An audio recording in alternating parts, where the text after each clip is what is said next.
পৃথিবীর সব ভাষা যেখানে এসে থমকে দাঁড়ায়, শব্দের সব অনুভূতি যেখানে এক হয়ে যায়, সেই অতি প্রিয় শব্দটির নাম হলো মা।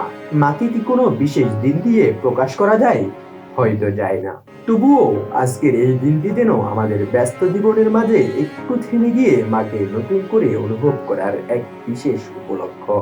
এ শহরে নেই মায়ের মতো চাঁদ, জোনাকি পোকা তাসনিম রাত। শৈশবে সামান্য আঘাত পেলেই যে আঁচলে মুখ লুকিয়ে শান্তি পেতাম, বড় হতে হতে সে আঁচল থেকে যেন আমরা দূরে সরে যাই। জুহাত তোমার আমার।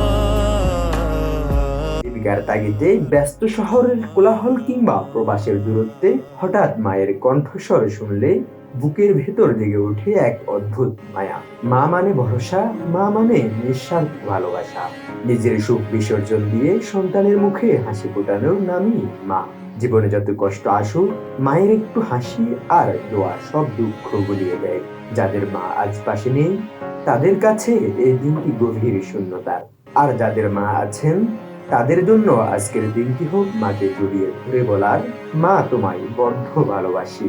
এই স্বার্থের পৃথিবীতে অনেক কিছুই বদলে যায়, কিন্তু বদলাই না মায়ের মমতা আর সন্তানের জন্য তার নিঃশব্দ প্রার্থনা। পৃথিবীর সকল মায়েরা ভালো থাকুক, প্রতিদিনই হোক মা দিবস। Shariful Islam, leading news, Dhaka.